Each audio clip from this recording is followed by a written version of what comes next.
Critical thinking is defined by Google as the process of actively and skillfully analyzing information to make a rational, informed judgment. It is a necessary skill for those in the first responder's life to possess. But how can we best use it, and how can it be developed in the profession? And how does it manifest? This is Lifeline.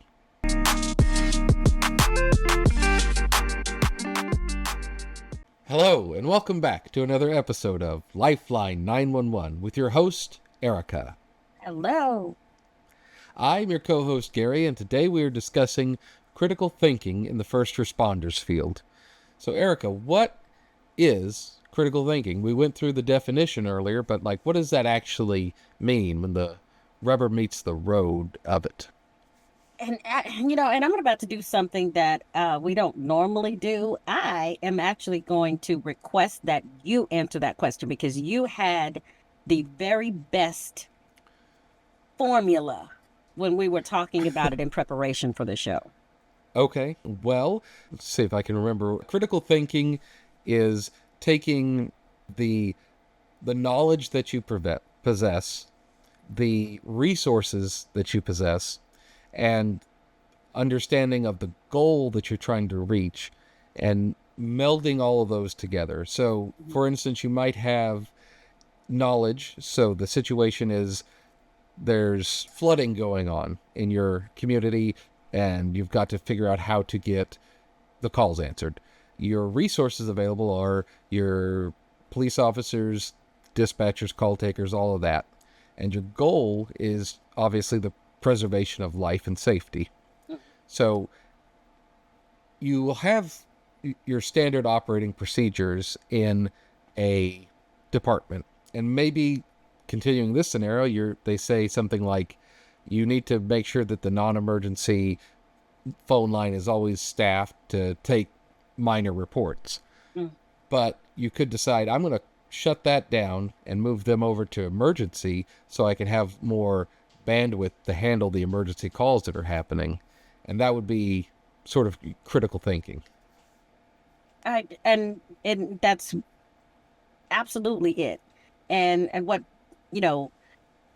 caused us to have this conversation or decide to use that topic as an episode is, we have a lot of people that come into the profession that have no previous experience, right? And so we have to help them develop the skill of thinking critically using all of the training that we give them from, in our case, and in most, there's some sort of academy or some sort of maybe even classroom where you get the theory and the foundation of public safety or taking 911 calls, dispatching, whatever it looks like.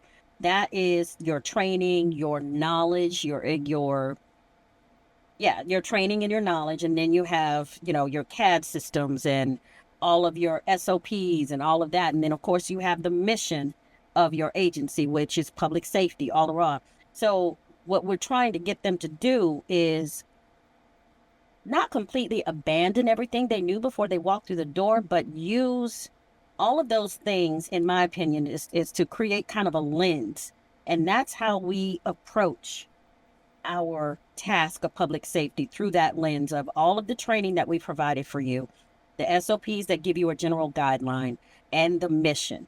And I need you to use all of those things to make informed decisions and act.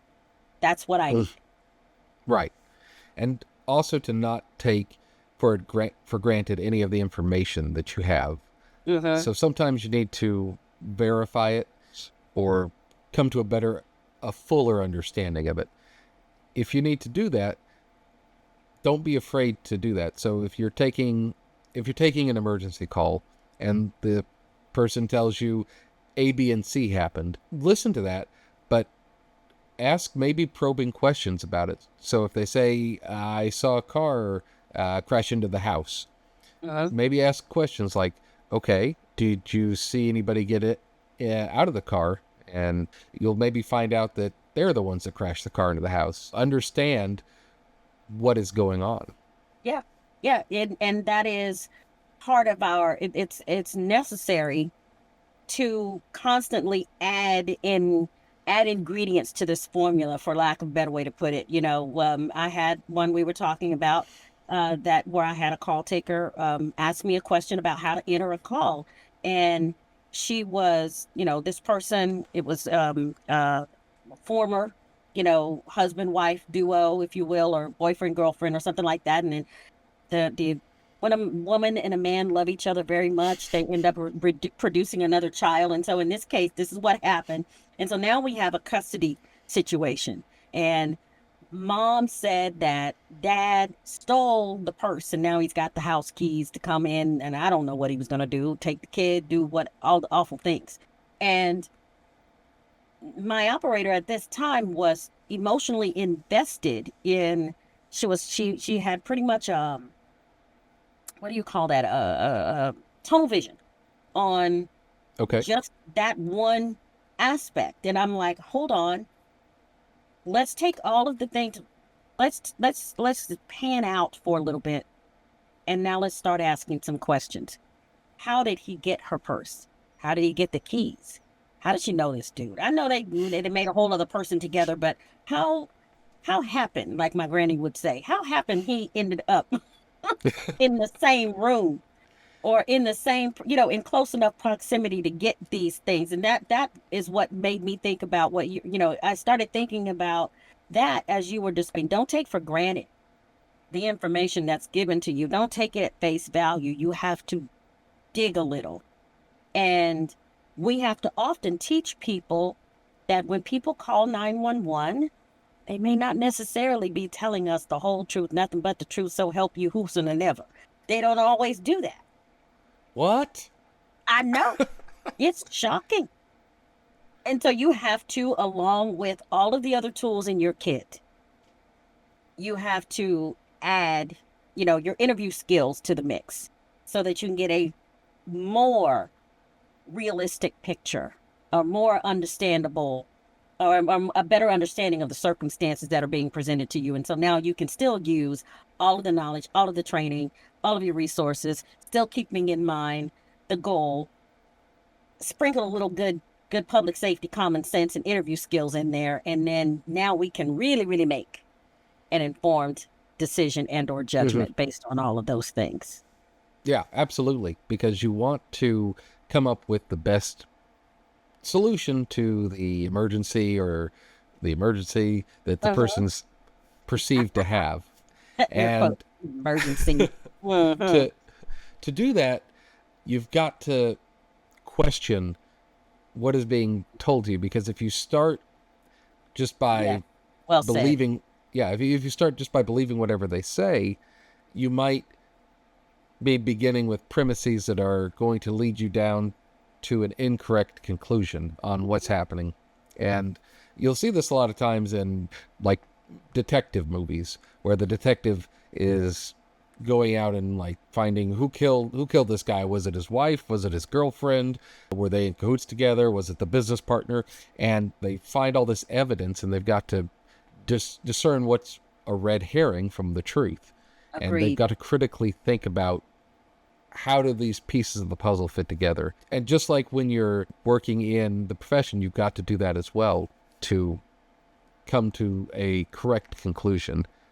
So another thing that spawned this whole thought about, critical thinking and why is it important in our environment? It's because common sense and public safety common sense are not at all the same.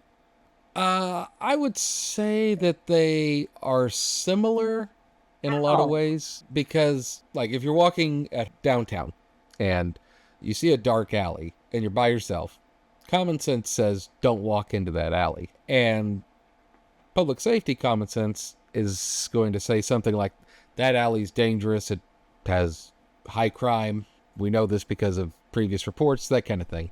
So I think they're similar in that aspect. They're just maybe applied in a different way. so do you think that we do, or do we make too much of it in public safety, of the whole critical thinking aspect? Or we put too much into it, or I would say that would be hard to do because, especially in public safety, bad guys are always going to come up with new things to do, new scams to run, new ways to hurt people. uh, And then, of course, you're always going to have floods or car crashes, that kind of thing. So it's hard to say you're over prepared. It would get to the point of too much critical thinking if you start to suffer from analysis paralysis, which is where right? you're stuck and you can't make a decision because you're going through every single possibility. Like Doctor Strange in Avengers when he's like, I ran Yes, through 14 million things. yes, yes, yes. You agree. I love that movie. Anyway, yeah, you can, and you do run that risk. But in our environment, I would think that it's important, yes, to analyze all of the information and run it through the filters that we've all talked about. But the one thing you can't forget to do is decide, Yeah. make a decision, do something. I tell my trainees all the time when I'm training, which I miss. Oh my God. Anyway, um, when I would be training, I would say, I just need you to make a decision. You have all the information you need, you have the tools, you have the authority to decide or to act. I just need you now to act, and we do not have all shift.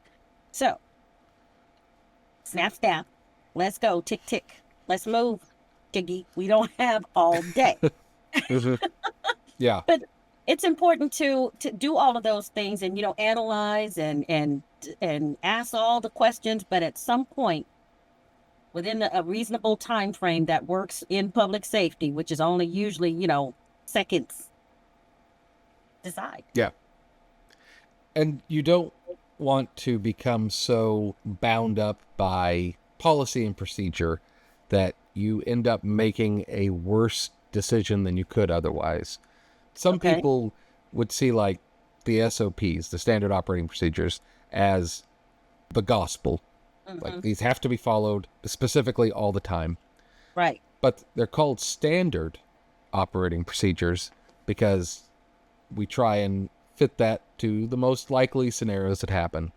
Sure. So sometimes there will be times where you deviate from that and you go outside of that. And when you Hmm. do that, you're always putting yourself on a limb because you're not doing exactly what the book says to do. But especially in 911 dispatching, any first responders, we're not looking for lemmings. We're not looking for widgets or cogs in the machine. We're looking for people that can provide independent thought and analysis to make the best decision. And if Great. you're never willing to, as Miss Frizzle says, take chances, make mistakes, and get messy from the Magic School Bus, Yes. Yes. you're not going to get the best outcomes. For example, we had a snowpocalypse that happened a couple years ago, and we were discussing what to do because we didn't know if we were going to have new staff coming in to relieve the old staff.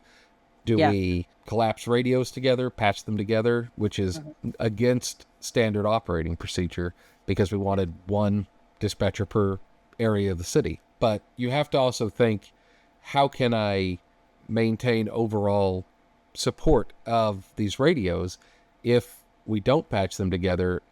You don't have the resources to run them all.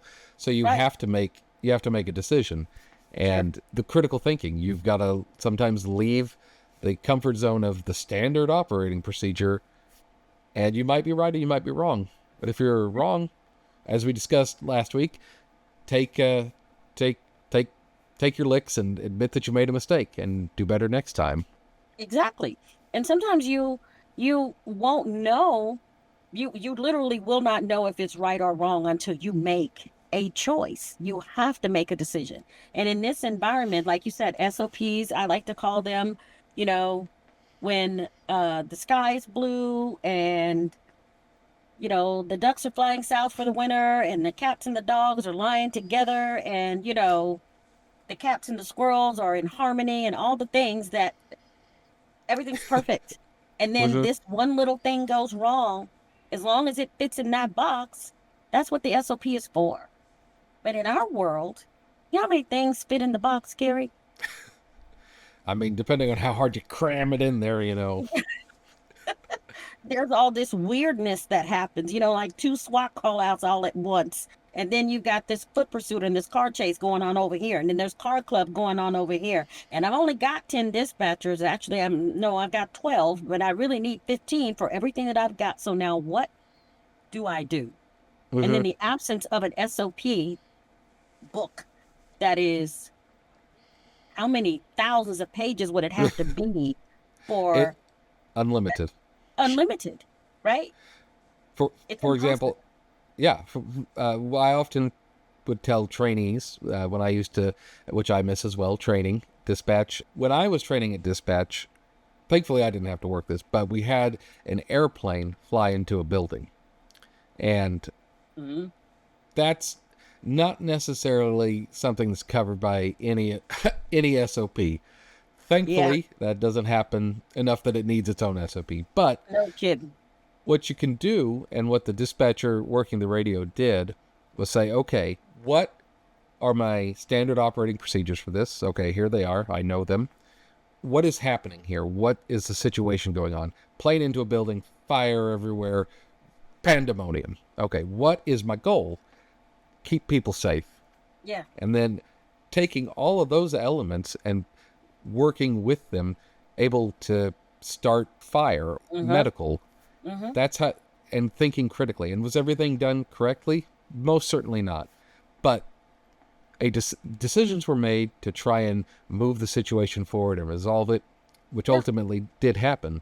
And that's sometimes the best you can do. Life is messy. You're not going to get 100% completion on everything. Yeah, and in public safety is messy.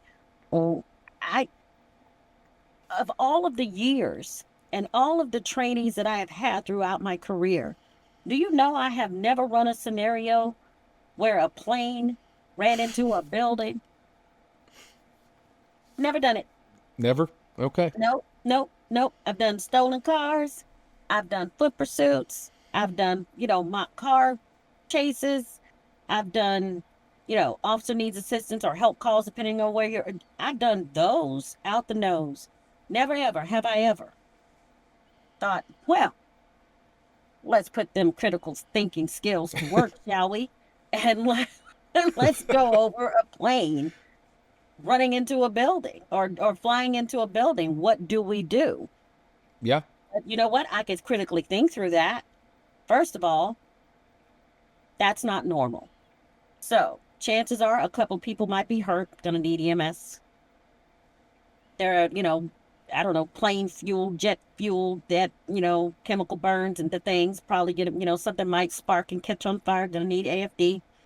And Mm-hmm. depending on how long, how tall the building is, might need that catcher thing that they use. I see on 911 that looks really cool, like a big bouncy house. Gonna need that. Uh, I think they stopped using that in the 60s. oh, that's too bad. Doggone Hollywood done messed me up again.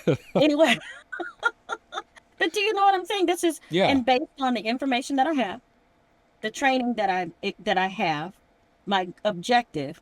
Hmm, will I forget some things? Probably. Good old after action review will help me with that.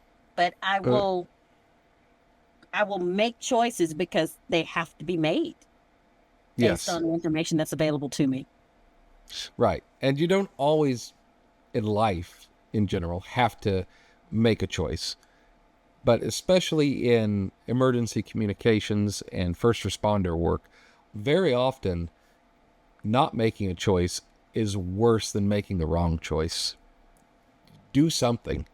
Do something. Try try and do something, and even if you do the wrong thing, look at what happened and then use that to adjust the next thing you're going to do. Is it Yeah. moving, and see if your choices are moving the pendulum the way you want it to go, or are you Uh-huh. getting further away from your goal? And then take that and use every time, every iteration, get a little bit better. Absolutely. And that's all that, and any supervisor or leader in this field that is worth their salt and has any business in that role is going to applaud you for the willingness to decide, as long as it's not completely off the grid. You know what I mean? Something that makes absolutely no sense to anybody. But they will And they will most often support you in the choices that you're making, even if they question, why did you make that choice? Most leaders in this profession, as long as you can articulate your why and say, this was happening, so I made this choice. I thought about this and I made that choice. I was going to do that, but then I changed my mind based on X, Y, Z. Mm-hmm. I know me as a supervisor, whether it be a new person or a seasoned individual that makes a choice that makes me go, not sure what. Okay, tell me, break that down for me. Why'd you make that choice? And they say something, and I'm like, oh, I didn't even think of that. Outstanding. That's a good work. Or I'll say, love your enthusiasm. Maybe next time we consider X, Y, Z. But rarely will they go whack upside the head. Mm-hmm. Why'd you make any choice with it? How dare you critically think through a process, through a problem, and without checking with me first?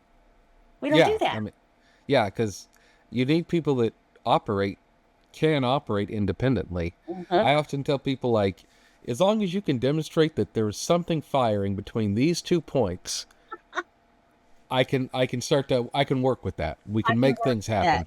Yes. But if you're either stuck in analysis paralysis, where you have so many things going on you can't make a decision, or you're not comfortable jumping off the track, if you're just, I have to stay on this track in this SOP and I can't deviate under any circumstance, neither of those are going to lead to successful outcomes when the fecal matter starts hitting the whirly blades. Yeah. And it will, whether it's a flood or a riot or a power outage that lasts a week, who knows? Transformer blows. Doesn't matter. There's not going to be enough paper in this world to write SOPs for everything that could potentially happen. Agreed. And you've got to be comfortable and have enough knowledge in what your profession is, what your capabilities are, what your resources are, and also know what you're trying to do to make the best decisions possible. Yep. And don't worry about what they're going to say with the Monday morning quarterbacks. Everybody can be critiqued. Please. And first of all, you were not there in the hot seat. So, and that's all I'm going to say about that. Right. Because I would much rather have somebody that makes a mistake trying to do the right thing rather than sitting on their hands to not make a mistake. Agreed. Well said. Thank you. Thank you very much. And I hope that you all enjoyed the episode and it got you to think about kind of how you approach situations in your life, especially if you are a first responder. It's very important that you feel comfortable to have the capability to act independently when the need arises. Not all the time. Right. Sometimes though, you have to strike your own direction when things get crazy. Yep. Absolutely. And if you have any stories of yourself or someone you know having to do that, we'd love to hear about them. You can always shoot us an email at lifeline911podcast@gmail.com. From all of us at Lifeline 911, I'm Gary. I'm Erica. And we will see you next week. Thank you for watching our production of Lifeline 911. If you have any questions about today's topic or topics you'd like us to cover in the future, please reach out to us at lifeline911podcast@gmail.com. This has been a production of Lifeline 911 Podcast, copyright 2025. From all of us at Lifeline, stay safe out there. And until next time, this is Lifeline 911 signing off.